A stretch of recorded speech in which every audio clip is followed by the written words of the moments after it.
त्रासदी की। जी हां, चमोली में सैलाब से आई तबाही के बीच मिशन जिंदगी लगातार जारी है। तपोवन पावर प्रोजेक्ट की बड़ी टनल में फंसे मजदूरों को बचाने का ऑपरेशन चलाया जा रहा है और इस बीच बड़ी खबर यह आ रही है कि रैणी गांव में एनडीआरएफ ने 2 और शव बरामद किए हैं।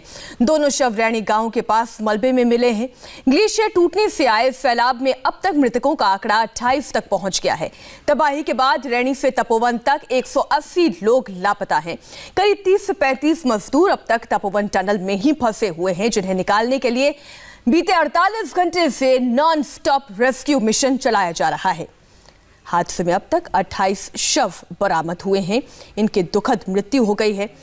तबाही के बाद जो सैलाब आया, जो मलबा आया, वो पूरे के पूरे टनल के भीतर घुस गया और ये कई फीट गहरी टनल है। ये बताया जा रहा है 180 मीटर तक जो ये गहरी टनल है।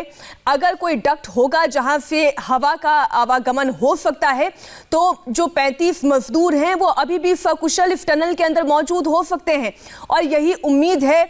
इसीलिए लगातार जितना जल्द हो सके उतनी ताकत के साथ इस टनल को खाली करने का प्रयास किया जा रहा है। 600 मीटर पर मजदूर फंसे हुए हैं। 180 मीटर तक मलबा घुसा हुआ है इस टनल के अंदर। कल तक की जो रिपोर्ट थी 80 मीटर तक मलबा निकाला जा चुका था। आज की क्या स्थिति है? ग्राउंड जीरो पर हमारे 2 संवाददाता गौनिका अरोड़ा और पवन नारा बीते 2 दिन से लगातार एक तस्वीर, एक अपडेट हम तक पहुंचा रहे हैं। हम आपको उनकी लेटेस्ट रिपोर्ट दिखाएंगे, लेकिन उससे पहले आप ये समझिए कि तपोवन प्रोजेक्ट की ये टनल कैसी है और 30 से 35 मजदूर जो इस वक्त टनल में फंसे हुए हैं वो कहां पर फंसे हुए हैं। 180 मीटर पर टी पॉइंट है और टी पॉइंट पर ही 3 छोटी सुरंग है। आप देखिए 180 मीटर तक भारी मलबा फंसा हुआ है और 140 मीटर तक रेस्क्यू मिशन पहुंच चुका है, यानी यहां तक मलबा खाली किया जा चुका है। अब प्रयास ये है कि टी पॉइंट जो अभी हमने आपको दिखाया उसके आगे मजदूर फंसे हो सकते हैं, यानी 600 मीटर भीतर तक मजदूर फंसे हो सकते हैं। तपोवन पावर प्रोजेक्ट की सुरंग में रेस्क्यू ऑपरेशन नॉन स्टॉप चल रहा है। मिशन है कि सुरंग में फंसे हुए करीब 35 मजदूरों को सुरक्षित बाहर निकाला जा सके। अब तक आर्मी, एनडीआरएफ, आईटीबीपी की कोशिश कहां तक पहुंची है? गौनिका अरोड़ा ने एक लेटेस्ट रिपोर्ट भेजी है, आप देखिए। तपोवन में जिस जगह पर रेस्क्यू ऑपरेशन चल रहा है वहां पर पिछले कई घंटों से रेस्क्यू ऑपरेशन जारी है और पूरी रात ये रेस्क्यू ऑपरेशन चला है।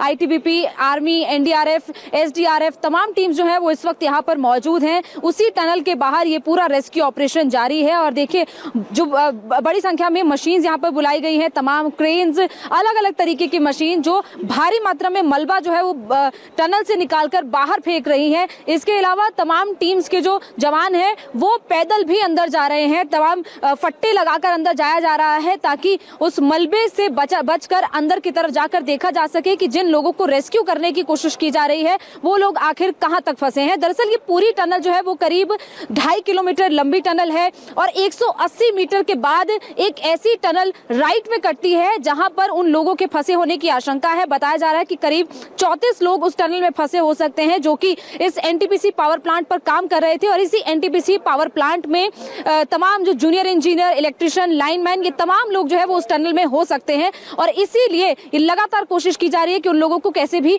बचाया जा सके। फिलहाल आपको बताएं कि कल शुरुआत की गई थी लगातार कि इस टनल से कैसे भी मलबा निकाला जा सके, क्योंकि इस टनल के बाहर तक मलबा जम गया था और जैसे ही अंदर पानी भी था, मलबा भी था और इसीलिए लगातार थोड़ा सा भी अगर मलबा निकाला जा रहा था तो वो और मलबा बाहर आ रहा था और इसीलिए जेसीबी की मदद से मलबे को बार बार बाहर निकाल कर फेंका जा रहा था, क्योंकि सबसे बड़ी चुनौती यही है कि ये पूरा मलबा गीला है। या तो इस मलबे को हाथ से मैनुअली निकाला जाए या फिर बड़ी बड़ी जेसीबीज की मदद से निकाला जाए और जेसीबीज की मदद से ही इसे निकाला जा रहा है। तमाम टीम्स जो है वो आज यहाँ पर बढ़ा दी गई हैं। इस वक्त यहाँ पर तमाम इक्विपमेंट जो है वो यहाँ पर दे दिए गए हैं। इसके अलावा मेडिकल टीम जो है वो यहाँ पर पहुंच चुकी है ताकि अगर लोग जो जिन्हें भी बचाया जा सके उन्हें उसी वक्त मेडिकल असिस्टेंस भी दिया जा सके। फिलहाल इस टनल तक जाने की, अंदर तक इजाजत नहीं है, क्योंकि रेस्क्यू ऑपरेशन पूरे जोर शोर से जारी है।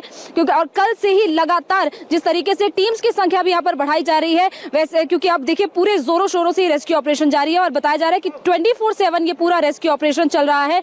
और ये जो टनल है, दरअसल ये एनटीपीसी पावर प्लांट जो यहाँ पर बना हुआ था, जो डैम यहाँ पर है, उसी डैम के ऑपरेशन के लिए ये टनल यहाँ पर बनी हुई थी, क्योंकि उस टनल के अंदर जाकर पैदल ये पूरा काम किया जाता था। लेकिन अब क्योंकि लोग यहाँ पर फंसे हुए हैं, इसीलिए उनके रेस्क्यू ऑपरेशन के लिए ये पूरा यहाँ पर जो है पूरी कोशिश की जा रही है और बाकायदा मैप बनाकर ये पूरा रेस्क्यू ऑपरेशन यहाँ पर किया जा रहा है। तमाम आप देखें कि अलग अलग जो टीम्स हैं उनके कैंप्स यहाँ पर लग चुके हैं, आर्मी कैंप, आईटीबीपी का कैंप, और पूरी रात ये रेस्क्यू ऑपरेशन जारी है और बड़ी बड़ी मशीन्स की भी मदद ली जा रही है और लगातार ये कोशिश की जा रही है कि कैसे भी उस टनल के अंदर वहां तक जाया जा सके जहां तक उन लोगों के फंसे होने की उम्मीद है, क्योंकि पूरे 2.5 किलोमीटर तक इस मलबे को नहीं निकाला जाएगा। फिलहाल ये आपको अपडेट हम दे रहे हैं उस जगह से, तपोवन से, जहां पर फिलहाल ये पूरा रेस्क्यू ऑपरेशन जारी है और यही वो जगह है जहां पर इस वक्त ये रेस्क्यू ऑपरेशन चल रहा है। रेस्क्यू मिशन में लगे आईटीबीपी के जवान भी मैप के जरिए सुरंग के इंटरनल कंस्ट्रक्शन को समझ रहे हैं और पहली कोशिश सुरंग के अंदर 180 मीटर के टी पॉइंट तक पहुंचने की है। Pressure will not be here. ना प्रेशर तो सीधा आगे जाएगा। सीधा एटी किसी भरी थी 5 मीटर भरी थी तापर फांका थी फांका थी so chances are more we can go for so এইটো কত distance 180 metre 180 metre very good 100 metre 180 metre 180 then we will move right right yes अभी जा रहे हैं, हमको यही से जाना है सर। यहाँ पे सर बताता हूँ सर